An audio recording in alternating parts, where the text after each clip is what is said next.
ETF index mutual funds నేర్చుకుని stock మార్కెట్లో రాణించాలనుకుంటున్నారా? వెంటనే ఈ నెంబర్కి కాల్ చేయండి. నమస్తే, వెల్కమ్ టు సుమన్ టీవీ. నేను పద్మిని. ప్రస్తుతంతో పాటు ప్రముఖ ఆధ్యాత్మికవేత్త జ్యోతిష్య భాస్కర గడ్డమణుగు తేజస్వి శర్మ గారు మనతో పాటు ఉన్నారు. మాట్లాడదాం సార్. నమస్కారం అండి. నమస్కారం అమ్మ. శివయ్య అనుగ్రహం, ఆయన భోలాశంకరుడు అన్న విషయం మనందరికీ తెలిసిందే. అన్ని నీళ్లు పోస్తే సంతోషించేటటువంటి అపార కరుణామూర్తి ఆయనని ఇంకా ఇంకా సులభతరంగా ప్రసన్నం చేసుకోవటం, లేకపోతే శివరాత్రి నాడు ఖచ్చితంగా పాటించాల్సినటువంటి విషయాలు. ఒక అద్భుతమైనటువంటి కథ చెప్తానమ్మా, చిన్న కథ. శివరాత్రికి మనకి ప్రధానమైనటువంటి అంశాలు రెండు. ఒకటి ఉపవాసం, రెండు జాగరణ.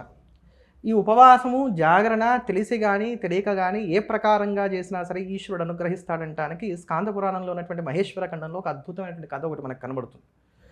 ఒక విధవ ఆవిడ శరీరంలో ఉన్నటువంటి వాంఛను నియంత్రించుకోలేక ఆవిడ ఒక సంతానాన్ని కంది వేరే వాళ్ళ ద్వారా. విధవకి పుట్టినటువంటి కొడుకువాడు, వాడి పేరు దుస్సహుడు. వాడి పేరే దుస్సహుడు, అంటే భరింపరా అని వాడు. పేరుకు తగ్గట్టుగానే వాడి ప్రవర్తన ఉంది. వాడు చేయని పాపాలు ఏవీ లేవు. కానీ అనుకోకుండా ఒకానొక మహాశివరాత్రి నాడు ఎందుకో వాడు శివాలయానికి వెళ్ళాడు. ఆ రోజు సాయం ప్రదోష సమయం. అక్కడ శివశాస్త్రాన్ని చెప్తున్నారు, అది విన్నాడు వాడు. ఆ రోజంతా వాడికి ఏం లభించలేదు, తినటానికి ఉపవసించాడు. రాత్రంతా జాగరణ చేశాడు ఆకలి వల్ల. ఆ జాగరణ కూడా శివాలయంలో చేశాడు. ఆ శివాలయంలో కూడా శివుడి గురించి చెప్తుందా అని విన్నాడు. ఆవగా విన్నాడా లేదా అక్కడ వర్ణన అయితే లేదు, కానీ విన్నాడని మాత్రమే ఉంది. కనుక వాడు మనసు పెట్టి విన్నాడని అయితే నేను అనుకోను, ఎందుకంటే వాడి యొక్క చరిత్ర ఏమంత గొప్పది కాదు కనుక. ఇది ఒక్కడే వాడి జీవితానికి వాడు చేసిన పుణ్యం. తర్వాత జన్మలో ఒక చక్రవర్తి గర్భాన పుడతాడు వాడు ఈ పుణ్యం చేత. పూర్వజన్మలో చేసుకున్నటువంటి పుణ్యం చేత వాడి బుద్ధి శివుడి యందు నిశ్చలంగా నిలబడింది. ప్రతి మాస శివరాత్రికి కూడా ఉపవాసం, ప్రతి మాస శివరాత్రికి కూడా జాగరణ చేశాడు. ఒక మహాశివరాత్రి నాడుగా అఖండంగా శివార్చన చేశాడు. శివుడు ప్రత్యక్షమయ్యాడు. నీకు ఏం కావాలన్నట్టు, నాకేం కావాలి, నీ దర్శనం చేసుకున్నా నాకు చాలన్నట్టు. ఇలా సరిపోదు, నీకు ఇంకా ఏమన్నా నేను ఇవ్వాల్సిందే అని చెప్పని వాడిని సూక్ష్మ రూపంలోకి మార్చి తన జటాజూటంలో పెట్టుకున్నట్టు. సతీ వియోగాన్ని చెందినటువంటి పరమేశ్వరుడు ఉగ్రుడై తాండవం చేస్తూ ఏ జటలో అయితే సూక్ష్మ శరీరంలో ఇతను పెట్టుకున్నాడో ఆ జటని తీసి కైలాస పర్వతం మీద వేసి పెకిలించి కొట్టినప్పుడు అందులో నుంచి ఇతనే వీరభద్రుడిగా బయటకు వచ్చాడు. వీరభద్రుడి యొక్క పూర్వజన్మ ఇది. కనుక ఎవరైతే గనక మహాశివరాత్రి నాడు ఉపవసించి జాగరణ చేస్తారో వారందరూ కూడా ఏమవుతారమ్మా, రుద్రుడి గణాల్లో చేరుతారు. శివుడు తల మీద పెట్టుకొని చూసుకుంటాడు వారందరూ. కనుక ఇది అద్భుతమైనటువంటి ఒక వృత్తాంతం, అది చాలా రమ్యమైనటువంటిది. అద్భుతం. దీని గురించి తెలుసుకున్నాము. అయితే ఎలా వచ్చేసిందో తెలియదండి. జాగరణ అంటే సినిమాలు చూడటం, ఈ దిక్కుమాలిన థియేటర్లు 4 ఆటలు 5 ఆటలు ఇష్టం వచ్చినట్టు ఆడేయటం, వైకుంఠపాలు ఏదో ఆడుకుంటూ ఉంటారు అనుకోండి. ఇక రకరకాల ప్యాకెట్లు ఆడుకోవటం, లేకపోతే ఏదో కబుర్లు చెప్పుకోవటం, నైట్ అవుట్ అదేదో ఎంటర్టైన్మెంట్కి కేర్ ఆఫ్ అడ్రస్గా శివరాత్రిని మార్చడం, జాగరణని మార్చడం అనేది చూస్తున్నాం. అసలు జాగరణ ఎలా చేయాలండి? శాస్త్ర ప్రమాణం ఏమిటి? దానికి మనకి ధర్మసింధు, నిర్ణయసింధు వంటి గ్రంథాలు కావచ్చు, లేకపోతే వ్రత గ్రంథాలు కావచ్చు, ఇవన్నీ చాలా సుస్పష్టంగా మనకి చెప్పాయి. శివరాత్రి నాడు ప్రాతకాలంలో నిద్రలేవగానే అక్కడ సంకల్పం చేసుకోవాలి. ముందుగా ఏమిటి ఆ సంకల్పం అంటే, వాళ్ళంతా కూడా నేను నిరాహారంగా ఉండి రేపటి రోజున నేను పాలన చేస్తాను, దానికి కావాల్సినటువంటి శక్తిని భక్తిని ఇవన్నీ కూడా నాకు అనుగ్రహించు అని చెప్పి ముందు పరమేశ్వరుడి దగ్గర సంకల్పం చేసుకోవాలి. సంకల్పనం చేసుకొని మనస్సుని భగవంతుని మీదనే లగ్నం చేయాలి. ఒకవేళ తప్పనిసరి ఇతరత్ర వ్యాపకాలు ఏమైనా చేసుకోవాల్సిన స్థితి ఉన్నా కూడా మనస్సు మాత్రం భగవంతుడి మీద ఉండాలి. ఆ రోజు కొంచెం శాస్త్రచోదితంగా అనుష్ఠానం చేసుకోదగినటువంటి వాళ్ళు ఎవరన్నా ఉన్నట్లయితే అష్టకాల పూజలని ఉన్నాయి.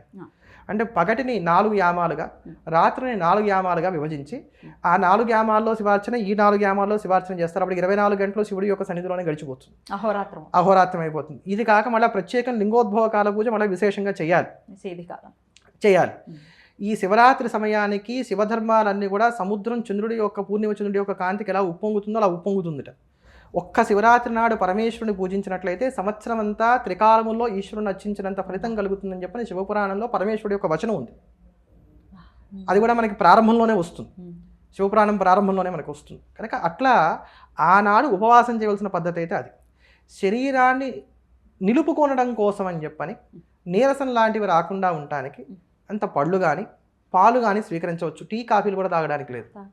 టీ కాఫీలు అసలు సనాతన ధర్మానికి చాలా పెద్ద గొడ్డలు పెట్టు. అసలు వాటిని మనం అభిలషించవలసినటువంటివి కావు. ఎందుకంటే వాటి వల్ల తాత్కాలికమైనటువంటి ఉద్రేకం కలుగుతుంది, రజోగుణం ప్రేరేపింపబడుతుంది. ఉపాసనలో రజోగుణానికి ప్రాధాన్యత లేదు, సత్వగుణానికే ప్రాధాన్యత ఉంది కనుక మనం అందరం కూడా సత్వగుణాన్ని పొందడం కోసం అని చెప్పి పాలు స్వీకరించవచ్చు. అవి ఆవు పాలు కావచ్చు, లేకపోతే గేదె పాలు కావచ్చు, పాలు స్వీకరించవచ్చు. అయితే మామూలు ఏకాదశి ఉపవాసాలు చేసినప్పుడు కూడా ఈ టీ కాఫీలు అసలు తాగకూడదు. లేదు, రోజు కూడా తాగకూడదు. అసలు రోజు కూడా అంటే ఉపవాసాలు అసలు అసలు తాగకూడదు. అందుకని చెప్పని నురుగులు కక్కుతూ చక్కగా పొగలు వస్తూ ఆనందంగా కప్పులు తాగేసి అవి లేవు. లేవు. పాలు తాగొచ్చు. తాగొచ్చు. ఎందుకంటే పాలు అనేటువంటివి వేగంగా రక్తంగా మారతాయి, అవి ఓపికనిస్తాయి, అవి సత్వగుణాన్ని చెడకుండా కాపాడుతాయి, మనసు ఏకాగ్రం కావడానికి కూడా అవి చక్కగా సహకరిస్తాయి. వాటి వల్ల ఎటువంటి ఇబ్బందులు లేవు కనుక పాలు తాగొచ్చు. ప్రకృతి సిద్ధంగా వచ్చినటువంటి పళ్ళు ఎన్నైనా సరే స్వీకరించవచ్చు. అవి మరీ తేంచేటువంటి విధంగా కాకుండా కడుపులో కాస్త ఒక పిడికడి ఖాళీ అట్టి పెట్టుకొని మనకి నీరసం రాకుండా ఉండడానికి ఎంత కావాలో అంత స్వీకరిస్తూ ఉండాలి. ఎక్కువ ఆహారం తీసుకున్న నిద్ర వస్తుంది. అందుకని తీసుకొని పరమేశ్వర ఆరాధన చేసుకోవడం ఇంతవరకే మనకి ఆ రోజు చేయవలసినటువంటి విధానం. ఒకవేళ నీకు అభిషేకం చేసుకోవడానికి ఇంట్లో శక్తి లేదు, దేవతార్చన చేసుకోవడానికి శక్తి లేదు, లేదా మీరు అన్నట్టుగా రాదు, లేదా ఇంట్లో మనకు అవకాశం ఉన్నా పక్కన సహకరించేటువంటి వారు లేదు, ఇట్లాంటి కారణాంతరాలు ఏమన్నా ఉన్నట్లయితే నువ్వు ఆలయానికి వెళ్ళిపో. ఆలయంలో రుద్రుడికి అభిషేకం జరుగుతుండగా దర్శనం చేసుకో. దానివల్ల అనంతమైనటువంటి పుణ్యం నీకు కలుగుతుంది. శివనామస్మరణతో గడుపు. నీకు ఏ మంత్రాలు రావు, శివశివ అనుకో అంతే. ఒట్టి శివశివే, ఇంకేం అక్కర్లా. శ్రీ శివాయ నమః అనేది అసలు పంచాక్షరం అన్నారు కనుక నమశివాయ కూడా అనుకోవచ్చు, తప్పేం లేదు. వాస్తవానికి అయితే నమశివాయ అనేటువంటి దానికి అందరూ అనుకోవచ్చు, అది పంచాక్షరం అయినా కూడా. ప్రణవం చేర్చకూడదు. ప్రణవం చేర్చి ఓం నమశివాయ అనాలంటే మాత్రం గురుపదేశం కావాలి. ఓంకి ప్రణవానికి మాత్రం నమశివాయ అనుకోవడానికి ఉపదేశం అక్కర్లేదు. దీన్ని కూడా ఉపదేశంగా స్వీకరించి చేస్తే అది వేరే విషయం. ఉపదేశం లేకపోయినా చేయొచ్చును అనేటువంటి మాట మనకి చాలా స్పష్టంగా శివధర్మాల్లో మనకు కనబడుతుంది. కానీ ఇలా చేసుకోవాలి. అయితే ఆర్తులైనటువంటి వారు, ఉండలేనటువంటి వారు, మందులు వాడుకుంటున్నటువంటి వారు, గర్భిణులైనటువంటి వారు, చంటిపిల్ల తల్లులైనటువంటి వారు, ఇట్లాంటి రకరకాలైనటువంటి వాటితో ఉన్నటువంటి వారు ఉంటారు. వీరేం చేయొచ్చు అని అన్నారు. దీనికి కాళహస్తీశ్వర మహత్యంలో చాలా చక్కటి సమాధానం మనకు కనబడుతుంది. అక్కడ ధర్మ విక్రయం అనేటువంటి పదం ఒకటి వాడతారు ఒక బ్రాహ్మణ విషయంలో.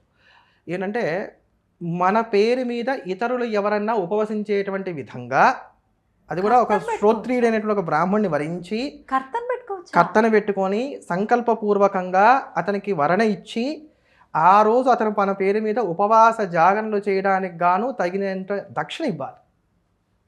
ఇదో విధానం ఉంది. ఇది చేయించుకున్న వాడికి పుణ్యం వస్తుంది, చేసిన వాడికి పాపాన్ని ఇస్తుంది. అందుకని బ్రాహ్మణ జన్మ అనగానే ఆషామాషి ఏం కాదు. అందుకని నేను అన్నాను, ధర్మ విక్రయం అనేటువంటి దోషం ఇది చేసిన బ్రాహ్మణుడికి వస్తుంది. అంటే అమ్ముకున్నాడు అతను ఉపవాసాన్ని. సర్వసాధారణంగా అందుకే దీన్ని ఎవరు చేయడానికి ఇష్టపడరు, అంతేనండి. గాయత్రి చేసుకుంటే మరి నిష్కృతి ఉంటుందా? ధర్మ విక్రయ పాపం అనేది ఒకటి సంక్రమిస్తుంది. దానికి ఎంత స్థాయిలో గాయత్రి చేయాలో అంత చేసుకుంటే ఖచ్చితంగా పోతుంది. ఆ స్థాయి పెద్దది, ఆ స్థాయి పెద్దది. అంటే ఏ దానం పుచ్చుకుంటే ఎంత గాయత్రి చేయాలి, ఎక్కడ భోక్తగా వెళ్తే ఎంత గాయత్రి చేయాలి, వీటన్నిటికీ లెక్కలు విడిగా ఉన్నాయి. అంతంతా చేసుకుంటూ వెళ్ళిపోవాలి. అంతగా నాకు తోచినట్టు 108 చేసేసుకొని మమ అనిపిస్తానంటే ఏమీ కుదిరేటువంటి వ్యవహారాలు కావు. అందుకని దీనికి ధర్మ విక్రయం అనేటువంటి పదం వాడారు. ఆ ధర్మ విక్రయానికి అంగీకరించి అలా ఉపవాస జాగరణలు చేసినటువంటి ఒకనొక బ్రాహ్మణుడే మత్తేభంగా జన్మించాట కాళహస్తీశ్వర క్షేత్రంలో ఏనుగ్గా.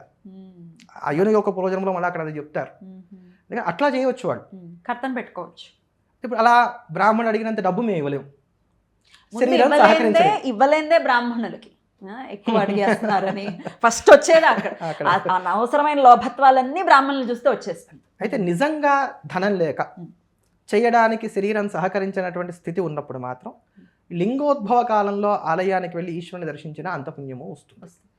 ఆలయం దాకా కూడా వెళ్ళడానికి అవకాశం లేని వాళ్ళంటే నడవలేని స్థితిలో ఉన్నారు, మంచంలో ఉన్నారు, స్నానం చేయడానికి అవకాశం లేదు, అప్పుడే ఆపరేషన్లు అయిన వాళ్ళకి ఇట్లాంటివన్నీ ఉన్నట్లేదు కనుక విభూతి పెట్టుకొని ఆ లింగోద్భవ కాల సమయంలో శివనామస్మరణ చేసిన పుణ్యం వస్తుంది. అంటే శరీర ధర్మాన్ని బట్టి మనకు ఉన్నటువంటి స్థితిగతులను బట్టి ఎలా చేయొచ్చు అనేది నిర్ణయం చేసుకున్నట్లయితే, దాంట్లో లుబ్ధత్వాలు, లోభాలు ఇవన్నీ చూపించకుండా ఇలా కనుక చేసుకున్నట్లయితే ఆయన కారుణ్యం ఉత్తమ, అందరినీ ఖచ్చితంగా అనుగ్రహిస్తాడు. అందుకని బోలాశంకరుడు ఇందాక మీరే చెప్పారు. అద్భుతంగా అలా అనుగ్రహించాలి స్వామి. ఆయన అనుగ్రహించడానికి అలాగా జగదప్పితరో వందే పార్వతీ పరమేశ్వరు, తండ్రి అనుగ్రహించకేం చేస్తాడు, నాన్న అని పిలిస్తే ఖచ్చితంగా అనుగ్రహిస్తాడు, పిలవకపోయినా అనుగ్రహించేస్తాడు, అది కదా ఆయన. చాలా చాలా సంతోషం అండి, సమయం ఇచ్చినందుకు కృతజ్ఞతలు అండి. నమస్కారం. నమస్తే.